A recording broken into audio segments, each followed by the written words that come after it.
बिस्मिल्लाहिर्रहमानिर्रहीम, अस्सलाम वालेकुम। इसाराना का सलाम कबूल कीजिएगा। इसाराना यूट्यूब चैनल, फेसबुक पेज पे आपको खुश आमदीद कहता हूँ। प्लीज़ मेरे चैनल को ज़रूर सब्सक्राइब करें और अगर वीडियो अच्छी लगे तो दोस्तों में शेयर भी करें।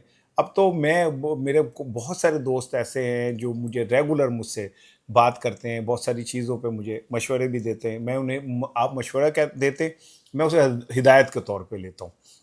और अल्लाह हिदायत से कभी किसी किसी को ही देता ना, हर एक को तो नहीं देता।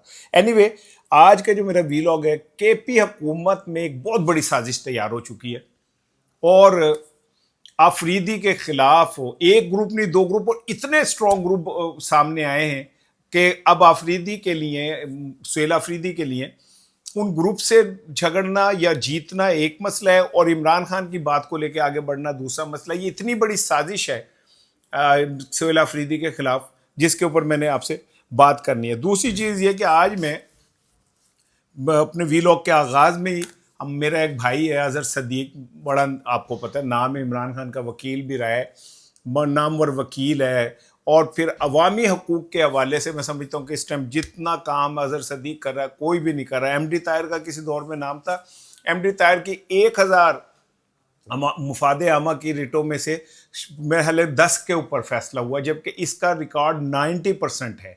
एनीवे, मैं आज लेकिन इससे इख्तलाफ करते हुए मुतालबा कर रहा हूँ कि अजहर सदीक को फांसी दे दी जाए और किसी बड़े चौक में दी जाए। मैंने फांसी की क्यों कहा है, इसके ऊपर मैं बात करूँगा, जो बड़ा इंपॉर्टेंट है। गिलगित बल्तिस्तान में पंजाब से जो पुलिस एहलकार पहुँचे हैं, 5000 के करीब, 6000 कहे जा रहे हैं। अब ज़रा मैं बार बार जो आपको बात कह रहा हूँ, थोड़ा भरा जी गल कहता तुम उन्होंने सुटिया ना करो। मैं आपको जो बात बार बार कह रहा हूँ कि जब किसी एक सूबे की पुलिस जाके किसी दूसरे सूबे में और ज़रा ताकत का मुजाहरा करती है, तो इस बात को जहन में रखें कि उस सूबे के लोगों में उस सूबे के हवाले से जो तासुर बनता है वो बड़ा खौफनाक होता है। मुझे ऐसा लगता है कि कुछ लोग सिर्फ गिलगित बल्तिस्तान फतह करने के लिए पाकिस्तान के फेडरेशन को दांव पे लगा के बैठे हुए। मेरी बात जिस मैं कह रहा हूँ तो इसे किसी जज्बातियत में ना लीजिएगा। मैं बड़ा कल ठंडा ठार आदमी हूँ। कल मेरे पास परसों एक बच्चा आया, वो किसी चैनल से था, उसने कहा मैंने आपका पॉडकास्ट करना है। उस पर मुझे बहुत सारे आप दोस्तों का फ़ोन भी आया है, मैसेज भी आया है। अच्छा, वो मुझसे पहले भी पॉडकास्ट करता रहा, मैंने कहा आ जाओ। जब उसने आके यहाँ मुझसे सवाल किए तो मुझे अंदाज़ा हुआ कि ये तो किसी एजेंडे के ऊपर आया है। और फिर मैंने जब उससे कहा, मैंने उसे स्ट्रेट ऑफ फॉरवर्ड कहा कि आपको जिन्होंने भेजा है उन्होंने और क्या क्या सवाल आपको बताए, आपको क्या क्या क्या कहा है कि साराना से कौन कौन से सवाल करने। तो वो थोड़ा सा घबरा गया, परेशान हो गया। मुझे उस बच्चे से कोई गिला नहीं है। हमारे नौजवान फ्यूचर के लिए हाथ पाँव मार रहे हैं। लोग तो नौजवान कश्तियों में जाके यूनान के साहिल पे शहीद हो जाते हैं, को कहीं डंकी मारते हुए शहीद हो जाते हैं, क्योंकि इस मुआशरे में उन्हें पता है उनका फ्यूचर कोई नहीं। तो अगर कुछ सहाफ़ी, कुछ बच्चे जो हैं वो अपने सर्वाइवल के लिए को अनाप शनाप काम कर भी देते तो मुझे उनसे दुख नहीं होता। एक बच्चा और भी है, अब वो नाम नहीं लूँगा, लेकिन उसकी अपनी एक शनाख्त है बालों के हवाले से, माशाल्लाह। वो किसी दौर में पीटीआई के साथ बहुत काम किया उस बच्चे ने। मैं उसे भरपूर बेटा कहता हूँ, मेरे पास आता था। आजकल वो बड़ी चढ़ाई कर रहा है, तो मुझे बहुत सारे लोगों ने कहा देखो जो उसने ज़मीर भेज दिया। मैं कहा नहीं यार, यहाँ वो भूखा मर रहा था। मैं नाम ही ले लेता हूँ, सलमान दुरानी यहाँ पे भूखा मर रहा था। भूखा मरने से मुराद ये कि उसकी फैमिली थी, बच्चे थे, नौकरी नहीं मिल रही थी, उसे नौकरी से निकाला जा रहा था, परेशान था। फिर ठीक है, किसी ने हाथ पकड़ लिया, अब वो अपने बच्चों की, फैमिली की सर्वाइवल के लिए कहीं और खड़ा होकर बात कर रहा है, तो मुझे तो उसके कोई बात बुरी नहीं लगती। लेकिन सलमान दुरानी ने कभी ना कभी वापस आना ही आना है, ये मैं आपको बता दूं। लेकिन बात, सॉरी यार, कहीं से कहीं निकल गई।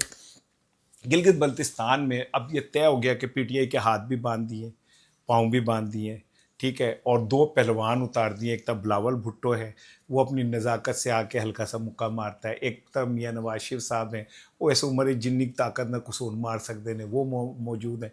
लेकिन मैं आपको ईमानदारी से एक बात बताऊँ, आप पीटीआई की पाँव बांध दें, हाथ बांध दें, मुँह पे टेप लगा दें, उसे रिंग के अंदर फेंक दें, मैं आपको लिख के देने को तैयार हूँ कि वो फिर भी जीत जाएगी। हाँ, ये ज़रूर है कि जनाब अली आप जीत माने ना, ऐलान ना करें। 8 फरवरी को भी इसी तरह ही हुआ था, तो वो मुझे नहीं पता, लेकिन मैं आपको अवाम की नब्ज़ बता रहा हूँ। मेरे दोस्त हैं हबीब अकरम साहब, वो उनके सर्वे बड़े मशहूर हैं और इलेक्शन सर्वे उनके बहुत मशहूर हैं, बहुत मेहनती आदमी हैं। एक बंदा इस लेवल का एंकर हो, एनालिस्ट हो, मैं उसको बहुत रेट करता हूँ, हबीब अकरम साहब को बहुत रेट करता हूँ। और लेकिन उनके अंदर चूंकि एक अच्छा रिपोर्टर मौजूद है, बेसिकली वो रिपोर्टिंग भी रहे, ब्यूरो चीफ रहे 2-3 चैनल्स के, बड़े चैनल्स के, तो वो खुद मैदान में जाते हैं सर्वे करने। कहीं वो चले गए हैं और उन्होंने जाके कहीं मुस्लिम लीग नून के हलके में जाके और कुछ सर्वे कर दिया। ओ जाहिर है नून लीग का हल्का होगा, उन्होंने कहा जी नून लीग जीते कि जिस पे अब उनके ऊपर बड़ी लेदे हो रही है। अच्छा, चूंकि मैं इलेक्ट्रॉनिक मीडिया का आदमी हूँ तो मैं इस बात को समझता हूँ कि आप एक हल्के में जाकर 100 बंदों से बात करें तो वो जो मर्जी कहें, आपने जो एयर करना है ना वो ही आपकी असल इंटेंशन होनी है।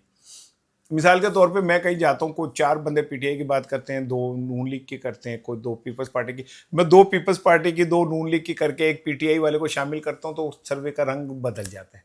सो हो सकता है ना दानस्तगी में उनसे ऐसा हो गया हो, क्योंकि माजी में जब वो कर रहे थे तो उन पर बड़ा प्रेशर था। जब वो अवामी सर्वे करते थे उन पर बड़ा प्रेशर था कि ये पीटीआई का सर्वे में कामयाबी क्यों होती, तो वो कहते थे भाई मैं जहाँ जाता हूँ पीटीआई के लिए बात होती है तो मैं क्या करूँ।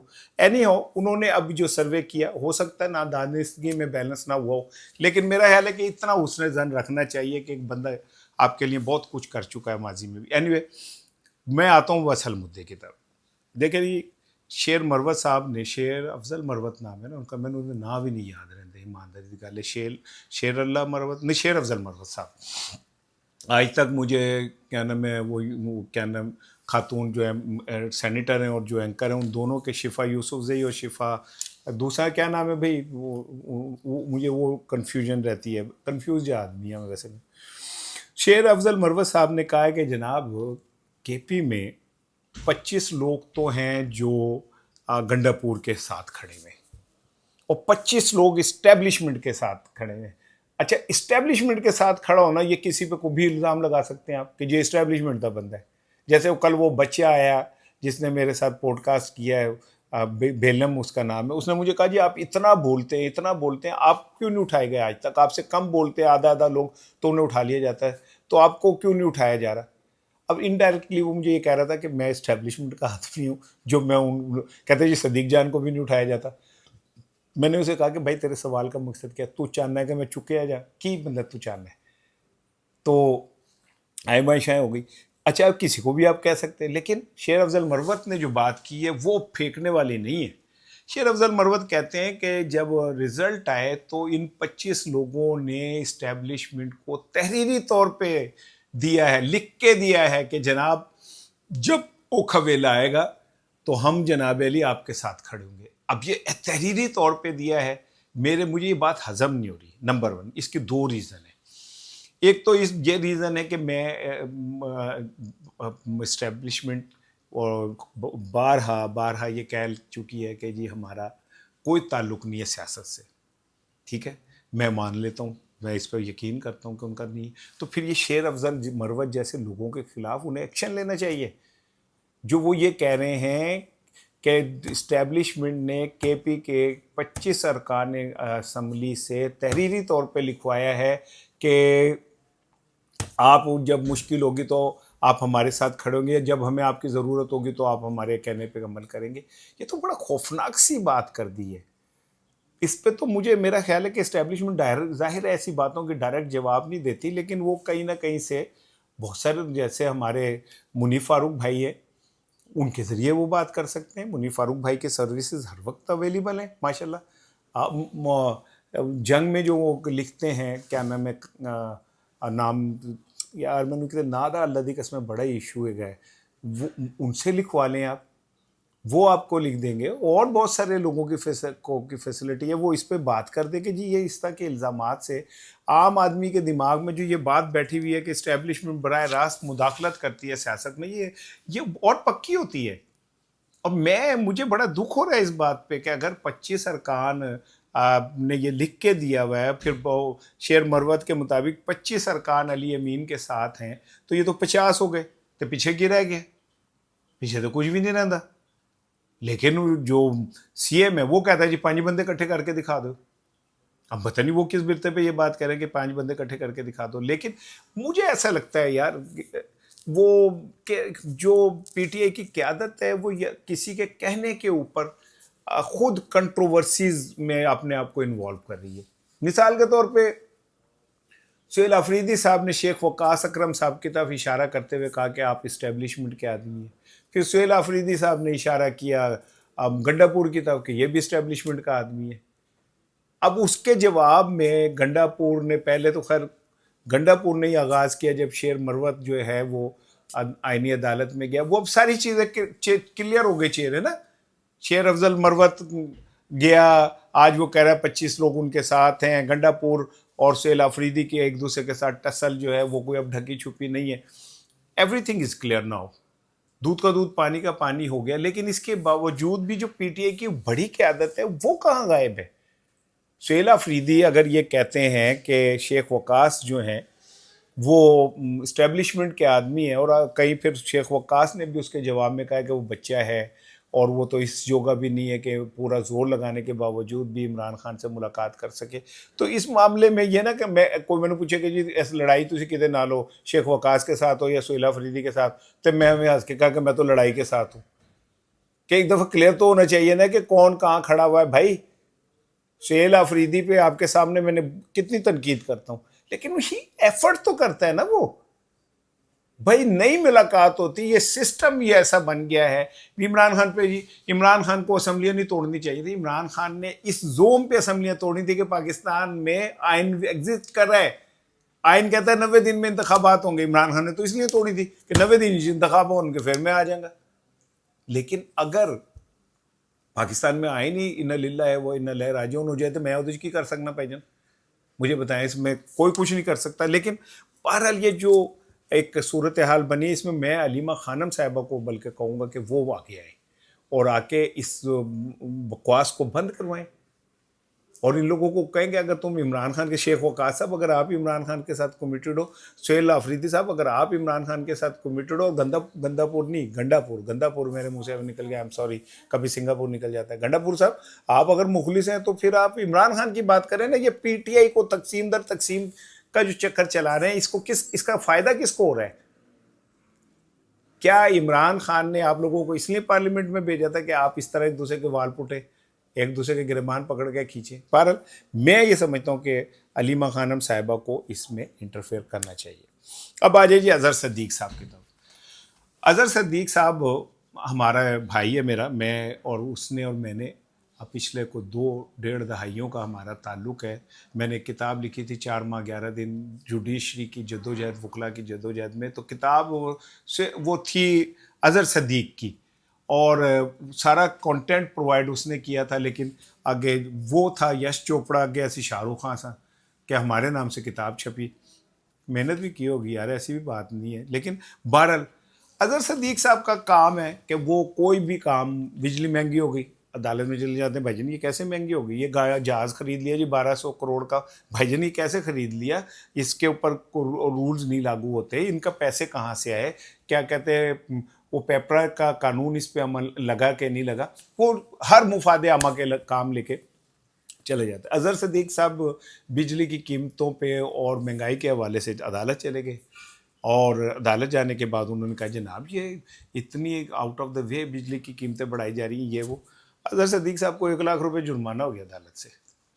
میری تو پیو دی توبہ بھائی, میں اگر اب مفاد عامہ کی کوئی بات کروں, اور میرے تو پیو دی توبہ کہ میں اس فیصلے پہ بھی بات کروں, میں غریب جو آدمی ہے, گردن بھی میری فٹ ہو جائے گی, تو میں تو بھائی نہیں. میں یہ مطالبہ کرتا ہوں کہ اظہر صدیق جیسے آدمیوں کو, جو پاکستان کے غریب آدمیوں کی بات کرتے ہیں, جو پاکستان کے کمزوروں کی بات کرتے ہیں, جو طاقتوروں کے خلاف کھڑے ہوتے ہیں, جو حکمرانوں کی زیادتی اور ظلم لوٹ کھسوٹ کے سامنے کھڑے ہوتے ہیں, وہ اس دروازے کو کھٹکھٹاتے ہیں جہاں سے پوری دنیا میں انصاف ملتا ہے, اور وہاں اسے 1 لاکھ روپے جرمانہ ہو جاتا ہے. تو بھائی اظہر صدیق کو ایسا کریں, پھانسی دے دیں اور کسی بڑے چوک میں دیں, تاکہ پورا پاکستان دیکھے, پورے پاکستان کو پتہ چلے کہ کسی کی جرت نہیں ہونی چاہیے کہ حکمرانوں کی لوٹ مار کے اوپر کوئی بات کر سکے. کسی میں اتنی ہمت نہیں ہونی چاہیے کہ وہ سوال اٹھا سکے. سوال اٹھانے کی اب پاکستان کی سوسائٹی میں میرا خیال ہے گنجائش ہی ختم ہو گئی ہے. لہٰذا میں اظہر صدیق کے مطالبہ کرتا ہوں کہ اظہر صدیق صاحب کو پھانسی دی جائے, تاکہ آنے والے دنوں کے اندر کسی اور کی جرت نہ ہو. آخر میں جاتے ہوئے ایک بڑا دل دکھانے والا. میں جب سے میں نے وہ کلپ دیکھا ہے یقین کریں میں ایک صدمے میں ہوں. یہ کوئی بچی ہے جس کا آخری نزاعی بیان ویڈیو کی شکل میں آیا ہے. وہ ماڈل ٹاؤن میں کسی گھر میں کام کرتی تھی. وہاں پہ مجھے نہیں پتا اون بھائی کون ہے، وہ مالک تھے کیا تھے. اس کا جو ویڈیو بیان میں نے دیکھا ہے اس میں اس نے کہا کہ جی میرے ساتھ اون بھائی نے زیادتی کی، تو میں نے اپنی مالکن کو بتایا، انہوں نے میرا پریگنینسی ٹیسٹ کیا تو وہ پازیٹیو نکل آیا اور انہوں نے خاموشی اختیار کر لی. اس کے بعد ڈرائیور حسن میرے ساتھ مسلسل زیادتی کرتا رہا. جب پریگنینسی خراب ہو گئی، اسے کسی پرائیویٹ وہاں لے کے گئے، وہاں بات نہیں بن سکی تو پھر اسے سروسز ہاسپٹل لے آئے جہاں اس کی موت ہو گئی. وہ بچی مر گئی ہے. اچھا، اس بچی کے مرنے پہ ہمیں کچھ نہیں کرنا چاہیے، تالیاں بجانی چاہیے، کیونکہ اس ملک کے اندر اگر عزت کسی کی ہے تو صرف طاقتور کی بیٹی کی ہے. اگر کسی کا کوئی ریڈ لائن ہے عصمت کی تو وہ امی طاقتور لوگوں کی بیٹیوں کی ہے. نہ ان کے لباس پہ، نہ ان کے گفتگو پہ، نہ ان کی تعلیم پہ آپ کوئی بات نہیں کر سکتے. یہ بچیاں کیا ہیں؟ کیڑے مکوڑے ہیں نا. ان بچیوں کے ساتھ آپ ریپ کریں، ان بچیوں کو آپ وہ کیا کہتے ہیں پھر مار دیں، مروا دیں، کیا سوال کوئی اٹھا سکتا ہے؟ اس سوسائٹی کے اندر سوال ہی نہیں اٹھایا جا سکتا، سوال اٹھانے کی گنجائش نہیں چھوڑی. تو یہ بچی اس کے لوائقین، بھائی میں تو مجھے تم سے کوئی ہمدردی نہیں ہے. تم شاید پیدا ہی اسی لیے ہوئے تھے کہ تمہاری بچیوں کے ساتھ ریپ ہو، تمہاری بچیوں کی عزتوں کا کھلواڑ ہو، اور اس کے بعد تمہاری بچیاں وہ سب کی ویڈیو دیکھیں. اگر آپ میں ہمت ہو تو آپ دیکھ نہیں سکتے، آپ کی بچیاں ایسے دعائی دیتے دیتے مر جائیں، اللہ کی عدالت پہنچ جائیں. میرا یقین ہے کہ اللہ کی عدالت کے اندر کوئی عدالت 1,00,000 روپے جرمانہ نہیں کرے گی. اللہ کسی طاقتور کو معاف نہیں کرے گا، یہ اس کا وعدہ ہے. صبح بات ہوگی آپ سے.